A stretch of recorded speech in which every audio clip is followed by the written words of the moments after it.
एक बार फिर स्वागत है मेरे बच्चों आपका सरल भौतिकी में। यह है कक्षा 12 और ये यूनिट या इकाई आज जो हम शुरू करेंगे मेरे बच्चों, यह है प्रकाशिकी। और आज प्रकाशिकी में जो टॉपिक हम लोग पढ़ने वाले हैं यह है प्रकाश का परावर्तन। मेरे बच्चों, ये जो प्रकाशिकी यूनिट है ये बहुत एक इंपॉर्टेंट यूनिट है और काफी मार्क्स का इसमें आता है। इसको आप बड़े ध्यान से पढ़ते चाहिएगा। और ये लगातार मैं एक सीरीज प्रोवाइड करूंगा जिसमें पूरी ऑप्टिक्स को मैं कवर अप कराऊंगा विद एनसीईआरटी न्यूमेरिकल्स भी। ठीक है बच्चों, चलिए शुरू करते हैं। सबसे पहले प्रकाश के परावर्तन की अगर हम बात करते हैं तो परावर्तन का मतलब क्या है। परावर्तन परावर्तन जिसको इंग्लिश में क्या कहा जाता है, जिसको इंग्लिश में रिफ्लेक्शन भी कहा जाता है। क्या बोलते हैं इसको? रिफ्लेक्शन। रिफ्लेक्शन। आप नोट्स बनाते चलिएगा, कॉपी पेन लेके बैठिएगा। जो भी बच्चे वीडियो देख रहे हैं आप हमेशा कॉपी पेन लेकर पॉइंट्स नोट करते जाइएगा। परावर्तन या रिफ्लेक्शन किसी भी सतह पर, किसी भी सतह पर जब प्रकाश आपतित हो और उस सतह से परावर्तक सतह, सतह भी कैसी होनी चाहिए? परावर्तक सतह। वैसे लगभग सभी सतह परावर्तक ही होती हैं। तो अगर कोई भी परावर्तक सतह पर कोई प्रकाश आपतित हो, प्रकाश की किरण आपतित हो, ऐसा कह सकते हैं, प्रकाश की किरण आपतित होती है। तो जब किसी परावर्तक सतह पर प्रकाश की किरण आपतित होती है तो वो प्रकाश की किरण उसी माध्यम में वापस लौट जाती है, परावर्तित हो जाती है। तो जब किसी सतह पर प्रकाश की किरण आपतित हो और उसी माध्यम में वापस लौट जाए तो इस घटना को कहा जाता है प्रकाश का परावर्तन। आप नोट्स बना लीजिए, लिखिएगा जल्दी से। आप क्या लिखोगे? प्रकाश का परावर्तन मतलब प्रकाश जब किसी परावर्तक सतह पर आपतित होता है। क्या शब्द बोला मैंने? आपतित। जब प्रकाश किसी परावर्तक सतह पर आपतित होता है तो उसी माध्यम में वापस लौट जाता है। यह घटना प्रकाश का परावर्तन कहलाती है। चलिए अब यहां पर आते हैं। परावर्तन कहां कहां से हो सकता है? तो परावर्तक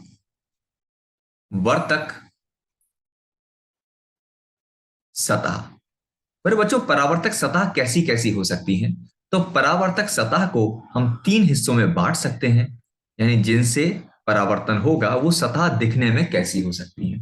मेरे बच्चों, सबसे पहली जो परावर्तक सतह है वो समतल होती है। समतल सतह।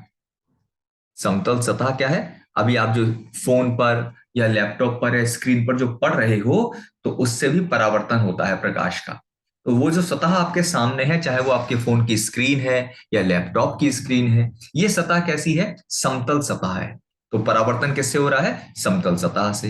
हम जो घर पर अपना शीशे में देखते हैं तैयार होते हैं, तो तैयार होते हुए हमारे सामने जो शीशा होता है वो भी कैसा होता है मेरे बच्चों? समतल सतह।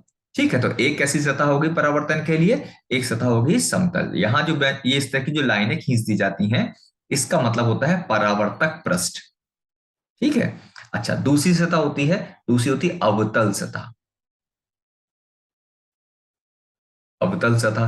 मेरे बच्चों, अवतल सतह का मतलब क्या होता है? अवतल सतह का मतलब होता है वो सतह जो अंदर की तरफ धसी हुई है। जैसे चम्मच है ना, जैसे मेरा हाथ आप देख रहे हो, ये वाला हाथ अगर आप देखो ध्यान से, इस हाथ में ये जो सतह आप देख रहे हो ये अवतल कहलाएगी। क्या कहलाएगी? अवतल। यानी मैं इधर कर दूं पॉलिश और इधर वाली सतह से देखूं तो ये जो सतह आपकी तरफ आ गई ना, ये वाली सतह इस तरह से, ये वाली सतह ये कहलाती है अवतल सतह, यानी कुछ इस तरह से अवतल सतह हो गई। ठीक है, अवतल सतह। और एक होती है उत्तल सतह। अब यही सतह उत्तल भी हो सकती है। कैसे उत्तल कैसे हो जाएगी? यहां पर इस कंडीशन में, यहां पर जैसे ये वाली, अब क्या, जैसे मैंने यहां लिया और क्या किया, पॉलिश यहां कर दी, इस तरफ पॉलिश कर दी, और इस तरफ पॉलिश इधर नहीं की, इधर पॉलिश कर दी। ये जो सतह आपकी तरफ दिखाई दी ना, ये वाली सतह जो घूमी हुई से, ये कहलाएगी उत्तल सतह। जैसे चम्मच होती है ना, तो चम्मच सबने देखी है ना, चम्मच सब बच्चों ने देखी होगी। यहाँ पर जैसे खाना खाते हैं हम लोग यहाँ पर, तो चम्मच की सतह जो इस तरह से होती है ना, तो चम्मच में दोनों ही तरफ पॉलिश हो जाती है। तो चम्मच को आप समझ सकते हो कि अगर ये चम्मच बना दी मैंने इस तरह से, ये ऐसी चम्मच होती है ना, तो चम्मच की ये जो सतह है इधर से अंदर की तरफ देखें, ये क्या कहलाएगी? ये कहलाती है अवतल। और अगर आप इधर से गए दूसरी तरफ से देखते हो, उसको इधर से देखते हो, ये वाली सतह ये कहलाती है उत्तल सतह। ठीक है, तो चम्मच से आप समझ सकते हो। आज अगर समय मिले तो एक बार नई सी चम्मच लेकर अपना चेहरा देखना उसमें, एक में उत्तल और एक में कैसा दिखाई देगा? अवतल। ठीक है बच्चों, तो एक हो गया उत्तल और एक अवतल हो गया। अच्छा, आगे देखते हैं। नहीं, अवतल कैसा हो जाएगा? देखो, अवतल सतह ये हो जाती है। वैसे यहाँ पॉलिश अंदर की तरफ है। ठीक है, तो ये सतह कैसी हो गई? देखो, ये हो गई उत्तल सतह। यानी परावर्तक तल कैसे कैसे हो गए मेरे बच्चों? तीन तरह के होते हैं। अच्छा, इसके अलावा मतलब ऐसा मानेंगे परवलयाकार भी हो सकते हैं और भी आकार के हो सकते हैं। ये पर्वत परावर्तक सतह अपने मैंने 12th के सिलेबस के अकॉर्डिंग माने हैं। ठीक है, परावर्तक सतह इसके अलावा भी और हो सकते हैं। ठीक है, लेकिन सामान्यतः हम लोग अपने सिलेबस में इन्हीं की बात करते हैं। अब एक एक करके चलिए आगे बढ़ते हैं।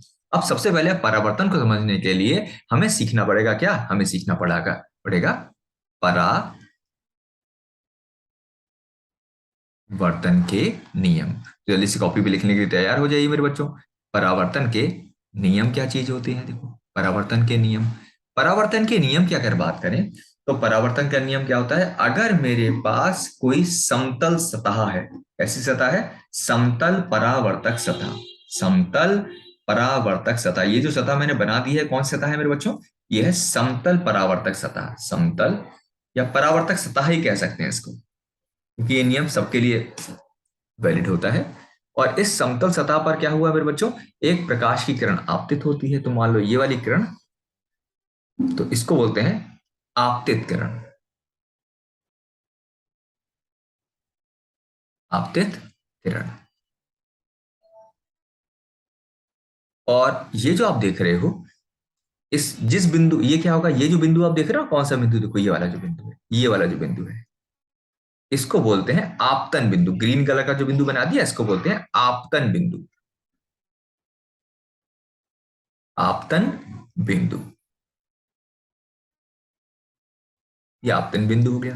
ठीक है, अब आपतन बिंदु पर जब प्रकाश पड़ता है तो परावर्तन के बाद क्या होगा मेरे बच्चों? आपतन बिंदु से ये उतने ही कोण पर वापस लौट जाएगा। तो इसको बोलते हैं परावर्तित किरण, परावर्तित किरण। और बीच में बिल्कुल एक ये रेखा खींच दें, आपतन बिंदु से गुजर रहा है तो उसको बोलते हैं अभिलंब।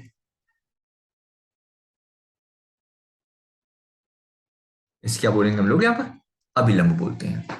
ठीक है बच्चों, तो आपतित किरण, अभिलंब और परावर्तित किरण। तो पहला नियम लिखिएगा, प्रथम नियम लिख लीजिए मेरे बच्चों। प्रथम नियम लिखिएगा, मैं बोलते जा रहा हूं, लिखते जाइए बच्चों। प्रथम नियम, प्रथम नियम क्या कहता है? परावर्तन के प्रथम नियम के अनुसार, परावर्तन के प्रथम नियम के अनुसार आपतित किरण, अभिलंब और परावर्तित किरण, आपतित किरण, अभिलंब और परावर्तित किरण तीनों एक ही तल में स्थित होते हैं। तीनों एक ही तल में स्थित होते हैं। फिर नियम दोहरा रहा हूं मैं। प्रथम नियम क्या है बच्चों? आपतित किरण, अभिलंब तथा परावर्तित किरण एक ही तल में स्थित होते हैं। अब आ जाते हैं इसके द्वितीय नियम पर। परावर्तन का द्वितीय नियम क्या है मेरे बच्चों? परावर्तन का जो द्वितीय नियम है वो क्या कहता है बच्चों? ये जो कोण है अभिलंब और आपतित किरण के बीच बनने वाला कोण, जिसको हम आई से शो करते हैं, यह कहलाता है आपतन कोण। कौन सा कोण हो जाता है? आपतन कोण। और ये जो कोण है अभिलंब और किसके बीच में बनने वाला? अभिलंब और परावर्तित किरण के बीच में बनने वाला ये जो कोण है मेरे बच्चों, ये आर कहलाता है। आर का मतलब क्या हो जाएगा? आर का मतलब हो जाता है परावर्तन कोण।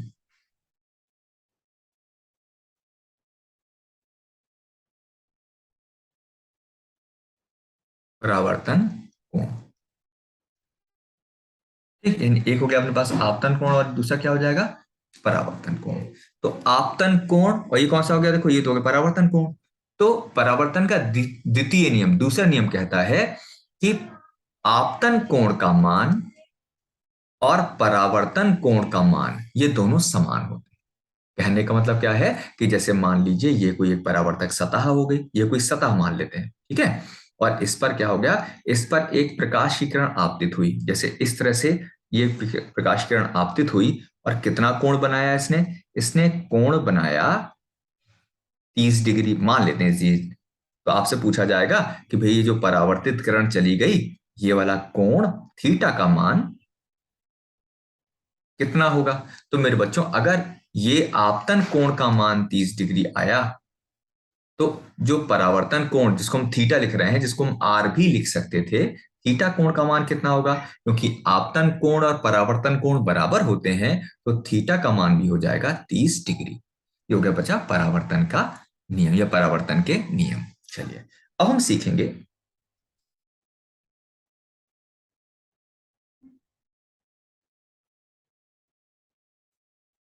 समतल,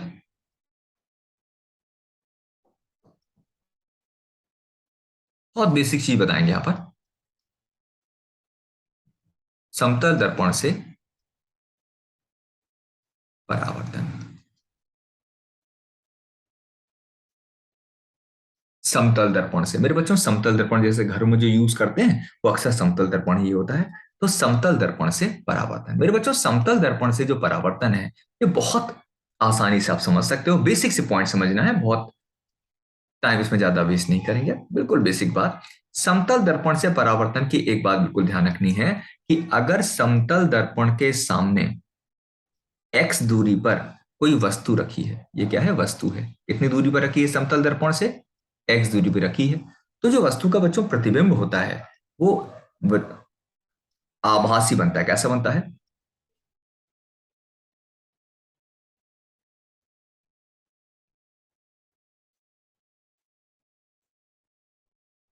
जो प्रतिबिंब है वो आभासी प्रतिबिंब बनता है। पहली बात है ना, तो क्लियर हो गया। आपको पूछे कि समतल दर्पण में अगर वस्तु रखी हुई है, वास्तविक वस्तु रखी हुई है, तो उसका प्रतिबिंब कैसा बनेगा, तो बोलोगे आभासी प्रतिबिंब बनेगा। वास्तविक वस्तु रखी है और कितनी दूर बनेगा, मेरे बच्चों ये उतनी ही दूर बनेगा जितनी दूर पर वस्तु रखी थी।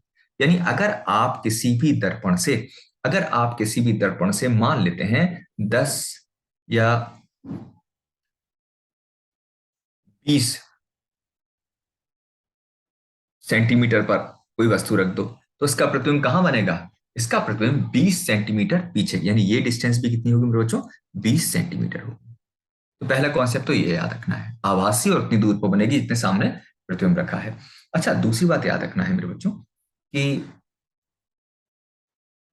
अगर आप इसको आगे बढ़ाने लगो, कितने वेग से, 5 मीटर पर सेकेंड से, तो प्रतिबिंब भी किस वेग से आगे बढ़ने लगेगा, ये भी 5 मीटर प्रति सेकंड के वेग से आगे बढ़ने लगेगा।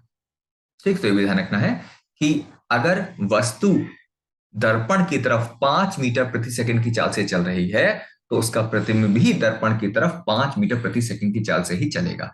आप ये नहीं रट मत लेना, पांच पांच जगह 10 कहेंगे, तो अगर वस्तु 10 से चल रही है तो प्रतिबिंब भी 10 से चलेगा। ठीक है। अच्छा, और सबसे इंपॉर्टेंट बात है मेरे बच्चों, कि अक्सर क्वेश्चन बोर्ड एग्जाम में पूछा जाता है, समतल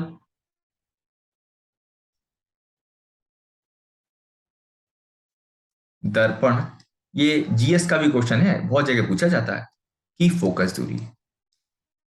अगर आप डिफरेंट एग्जाम की तैयारी करोगे तो इसमें भी बड़े काम का पॉइंट है,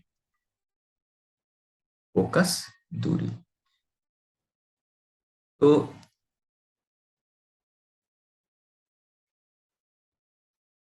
फोकस दूरी कितनी होगी मेरे बच्चों, ये अनंत होती है, याद रखना।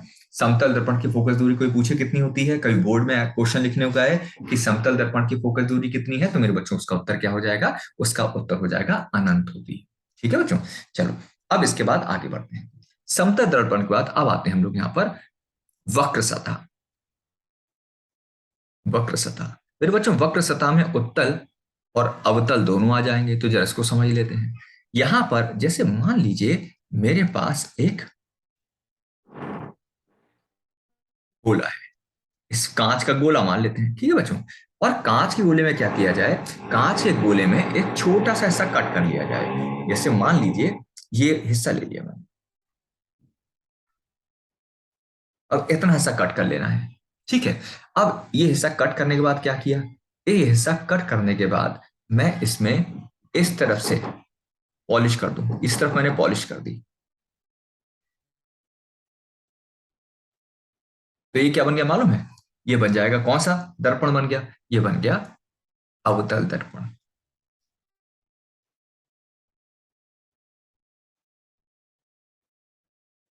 अवतल दर्पण।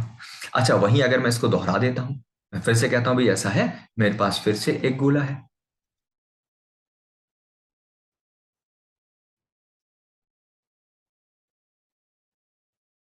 ठीक है। मेरे पास एक गोला है और मैं क्या करता हूं, इसका फिर से एक छोटा भाग ले लेता हूं। ये ले लिया मैंने इसका छोटा सा भाग, ये पूरा गोला नहीं लिया, गोले का एक छोटा सा भाग लिया। लेकिन इस बार जो हमने पॉलिश की, वो पॉलिश बाहर की तरफ ना करके पॉलिश को कहाँ कर दिया, अंदर की तरफ कर दिया। पॉलिश को यहां कर दिया। कर सकते हैं ना, पॉलिश को तो कहीं भी कर सकते हैं, टुकड़ा मिल गया, चाहे अंदर की तरफ पॉलिश कर दो चाहे बाहर की तरफ पॉलिश कर दो। तो ये क्या बन जाएगा, ये बन जाएगा उत्तल दर्पण। उत्तल दर्पण। अब उत्तल दर्पण या अवतल दर्पण से संबंधित कुछ विशेष बातें हम सीखेंगे आज। सबसे पहले, अवतल दर्पण जिस गोले का हिस्सा होता है, देखो ये तो हो गया इसका पैतृक गोला बोल सकते हो उसको, है ना, ये वो गोला जिसका एक भाग था। तो अवतल दर्पण, अब मैं जो बोल रहा हूं उसको कॉपी पे लिखते जाइएगा। यहां पर सबसे पहली परिभाषा आएगी वक्रता केंद्र। पहले क्या सिखा रहा हूं मैं आपको, लिख लीजिएगा, वक्रता केंद्र। चलिए लिखने की तैयार हो जाइए। ये वक्रता केंद्र क्या होता है, इंग्लिश में बोलते हैं सेंटर ऑफ कर्वेचर। वक्रता केंद्र, वक्रता केंद्र क्या होता है, अवतल या उत्तल दर्पण जिस भी गोले का भाग होता है, उस गोले का जो केंद्र है मेरे बच्चों, उस गोले का केंद्र ही क्या कहलाता है, वक्रता केंद्र। जैसे सी वाला पॉइंट दोनों में दिख रहा है, सी क्या है, सी है दोनों दर्पणों का, अवतल और उत्तल दोनों का क्या है, वक्रता केंद्र। ठीक है। अब ये ध्यान देने वाली बात है कि एक का केंद्र उल्टे हाथ की तरफ है अवतल में, और उत्तल में वही केंद्र कहां पर है, देखिए सीधे हाथ की तरफ है, वक्रता केंद्र। अच्छा, उसके बाद दूसरा जो शब्द आता है वक्रता केंद्र, लिख लिया। वक्रता केंद्र क्या हो जाएगा मेरे बच्चों, कि अवतल या उत्तल दर्पण जिस गोले का भाग होता है, उस गोले का केंद्र वक्रता केंद्र कहलाता है। अच्छा, उसके बाद दूसरा पॉइंट क्या होता है मेरे बच्चों, दूसरा पॉइंट है कि यहां पर जिस हम गोले की बात कर रहे हैं, उस गोले का जो केंद्र है, ये वाला देखो है गोले का केंद्र, उस गोले का केंद्र, यानी अवतल दर्पण या उत्तल दर्पण का जो केंद्र है, क्योंकि देखो दर्पण बनाया मैंने ऐसे, लेकिन दर्पण जो दिखाई देगा वो दिखाई तो ऐसे देगा। भाई आपने अपने लैब में देखा भी होगा, दर्पण इस तरह से दिखाई देता है। तो इसका केंद्र मतलब क्या होगा, ये वाला जो बिंदु है, ठीक है। ये दर्पण का, यानी ये वाला हिस्सा जो देख रहे हो, ये वाला हिस्सा दिख रहा है, जो ये वाला जिसको मैं ब्लैक कर रहा हूं, ये वाला जो केंद्र है, ये क्या कहलाता है, ये कहलाता है ध्रुव।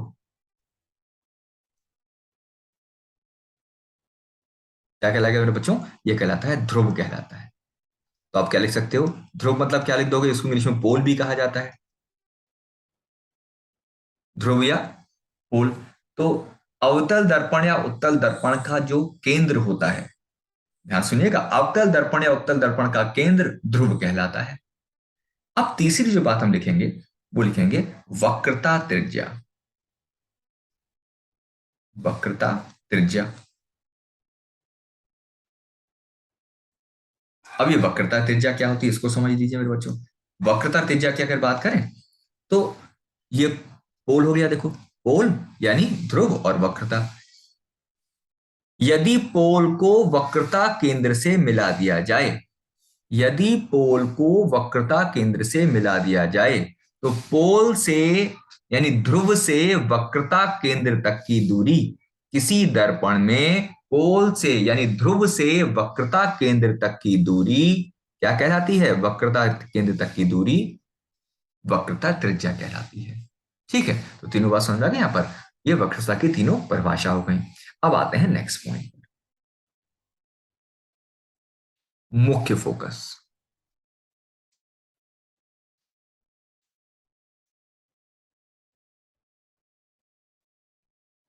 मुख्य फोकस क्या होती है? अब जैसे मान लीजिए ये कौन सा मैंने दर्पण ले लिया, सोच के बताइए, अभी मैंने बताया था ये कौन सा दर्पण हो गया अपने पास, अंदर की तरफ से होगा तो अवतल है, धसे हुए तल से परावर्तन हो तो अवतल कहलाता है वो। ठीक है। और ये, अच्छा एक चीज और रह गई यहां पर देखो, वापस चल के ये भी सीख लेते हैं। मुख्य अक्ष और समझ लीजिए, ये मुख्य अक्ष क्या होता है? मुख्य अक्ष, अगर वो रेखा जिस पर वक्रता केंद्र और ध्रुव दोनों ही स्थित होते हैं, वह रेखा जिस पर ध्रुव और वक्रता केंद्र दोनों ही स्थित होते हैं, वो क्या कहलाती है? वो कहलाती है मुख्य अक्ष। यानी यहां पर ये क्या हो गई? मुख्य अक्ष कहलाएगी। ठीक है, ये भी क्या कहलाएगी? मुख्य अक्ष कहलाएगी। ठीक है बच्चों, चलिए अब मुख्य फोकस क्या होता है? अगर कोई प्रकाश की किरण, अगर कोई प्रकाश की किरण मुख्य अक्ष के समानांतर किसी दर्पण पर आपतित हो, ठीक है, जैसे ये कैसी प्रकाश किरण हो गई? जो ग्रीन कलर से मैंने बनाई है, ये वो प्रकाश किरण हो गई जो मुख्य अक्ष कैसी है? समांतर। यदि मुख्य अक्ष के समांतर कोई प्रकाश किरण किसी दर्पण पर आपतित हो, तो परावर्तन के पश्चात वो मुख्य अक्ष को जिस बिंदु पर काटती है, वो कटान बिंदु मुख्य फोकस कहलाता है। क्या कहलाता है? मुख्य फोकस कहलाता है। और ध्रुव से फोकस तक की जो दूरी है, ध्रुव से फोकस तक की जो दूरी है, ये दूरी कहलाती है फोकस दूरी। ये क्या कहलाएगा? ये कहलाएगा फोकस। ये फोकस कहलाता है, ये वाला। और ये क्या कहलाएगा? ये कहलाता है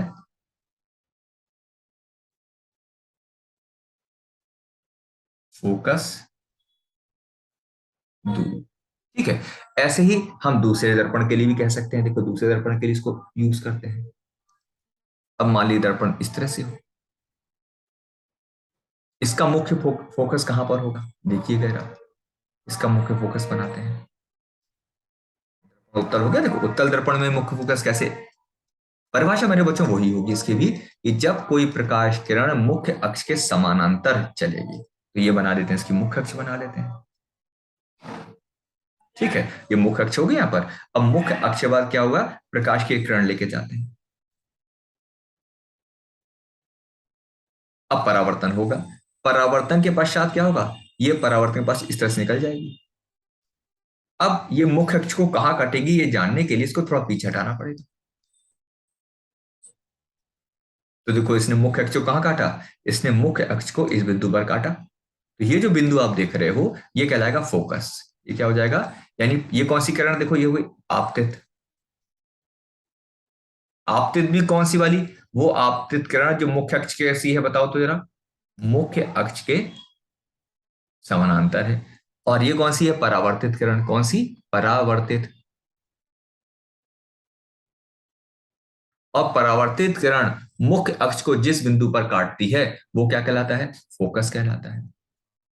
मुख्य फोकस कह सकते हो उसे। ठीक है बच्चों, मुख्य फोकस कहलाता है। और दूसरी बात कि यहां से कहां तक की दूरी देखिएगा, ध्रुव से फोकस तक की जो दूरी है, इसको स्मॉल एफ से शो करते हैं।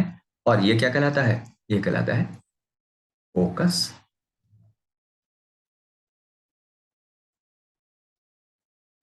दूरी। ठीक है बच्चों, चलो अब आगे बढ़ते हैं। अब मैं सिखाऊंगा मेरे बच्चों आपको, बड़ा इंपॉर्टेंट टॉपिक है ये, फोकस दूरी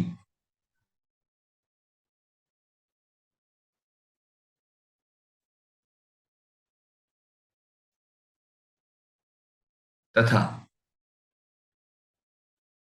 वक्रता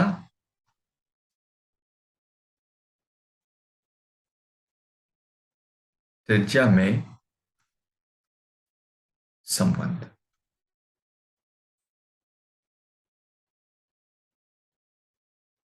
फोकस दूरी तथा वक्रता त्रिज्या में संबंध, ये बहुत आसान सा टॉपिक है, जरा सुनना मेरे बच्चों। यहां पर ऐसा मान लेते हैं, सबसे पहले मैं इसको अवतल के लिए आपको सिद्ध कराऊंगा और उत्तल के लिए चित्र बनाऊंगा, और आपको खुद कोशिश करना है उसको सॉल्व करने की। आप कमेंट करके बताना कि आप कर पाए कि नहीं कर पाए। अगर आप ऐसा लगेगा कि आप नहीं कर पाए तो आपको मैं फिर एक नई वीडियो में बताऊंगा उसको। भाई दर्पण अच्छा से बन जाओ। ये मान लेते हैं कैसा दर्पण हो गया, देखिए। और ये हो गया अपने पास मुख्य अक्ष इसकी, इसका पोल हो गया। ठीक है, ये तो होगी मुख्य अक्ष। चलिए अब शुरू करते हैं, देखिए जल्दी से डेरिवेशन। मुख्य अक्ष, अब एक प्रकाश की किरण कैसे ले आते हैं? एक प्रकाश की किरण मुख्य अक्ष के समांतर लेके आते हैं इस तरह से। अच्छा, जब ये मुख्य अक्ष के समांतर है तो यहां पर क्या होगा, देखो सतह कैसी ले ली मैंने? अवतल, है ना। धसे हुए तल से जब परावर्तन होता है तो वो अवतल कहलाती है, अवतल। अब देखो परावर्तन के बाद क्या होगा मेरे बच्चे? परावर्तन के बाद, अच्छा अब यहां पर ये कौन सी किरण हो गई आपतित किरण। कौन सी किरण हो गई? आपतित, ठीक है। अच्छा, और जब परावर्तन होगा तो किरण कहां से निकल जाएगी, देखो किरण परिभाषा यहां से निकल के, मान लेते हैं ये निकल गई, ये हो गई परावर्तित। अब देखो ध्यान देने वाली बात, यहां पर जब हम परावर्तन की मेरे बच्चों बात करते हैं तो परावर्तन में देखो तीन चीजें होती हैं। आपतित किरण, ये कौन सी किरण होगी? आपतित किरण हो गई ना। ये कौन सी किरण हो गई?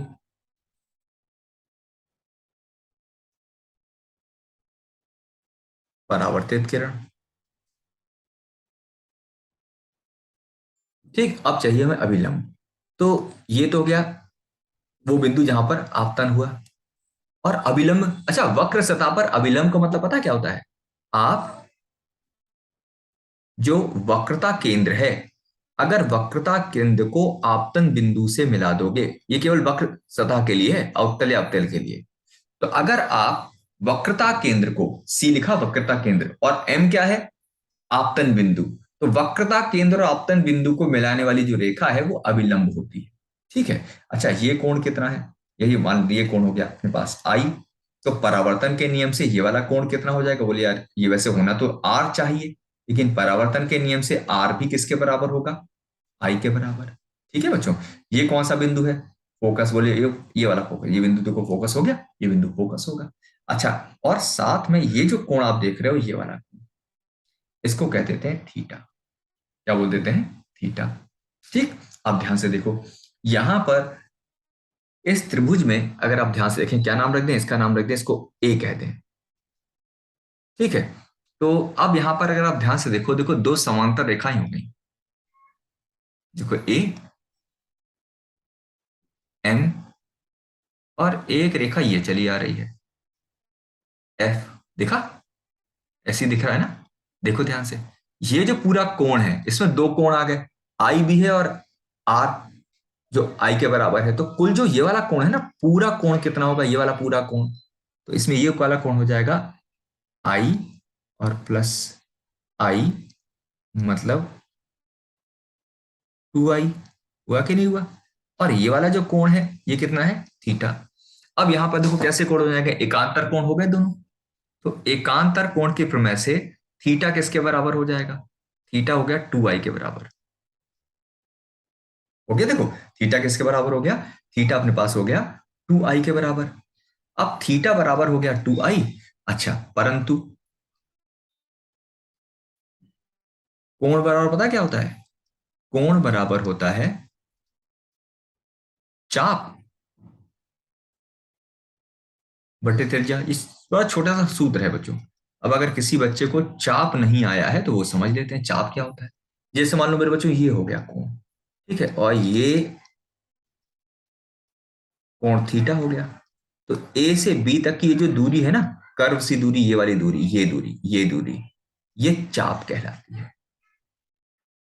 और ये जो दूरी आप देख रहे हो, ये जो दूरी है, या ये दूरी है, या ये दूरी है, ये कहलाती है त्रिज्या। तो कोण का मान होता है चाप बटे त्रिज्या। ठीक है, चाप बटे त्रिज्या। अब देखो इसका यूज करते हैं। कोण बराबर चाप बटे त्रिज्या। कोण, अब सुनो, तो थीटा बराबर क्या है, 2 गुणा आई। ठीक है, ऐसा लगा, चिन्ह लगा दे। अब थीटा मतलब क्या होगा, थीटा के लिए कोण देखो, थीटा वाले के ध्यान से देखो, तो थीटा वाले में आप क्या क्लियर देख पा रहे हो, थीटा में साफ दिखाई दे रहा है, देखो दिख रहा है, थीटा वाले पोर्शन में देखो।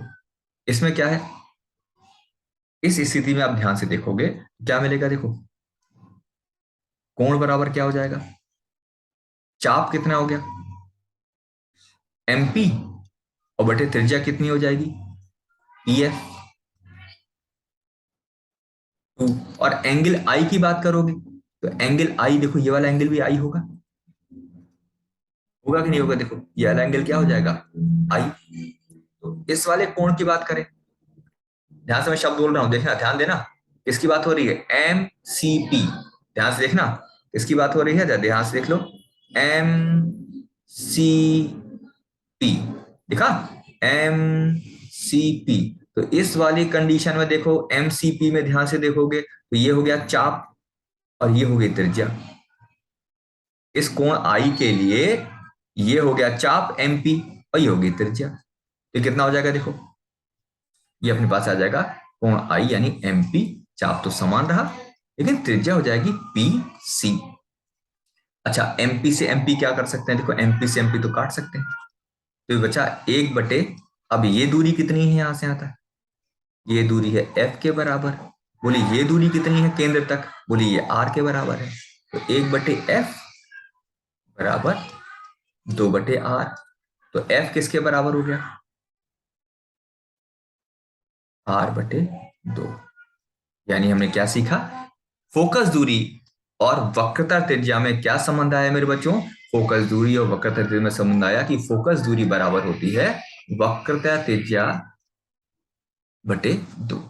तो आज के लिए इतना ही मेरे बच्चों, अगर आपको वीडियो अच्छा लगा हो तो आप इसको लाइक कर दीजिएगा, शेयर कर दीजिएगा और कमेंट करके बताइएगा कि क्या इसको आगे कंटिन्यू करें। आपके रिस्पॉन्स पर ही हम इसको आगे इनिशिएट करते चले जाएंगे।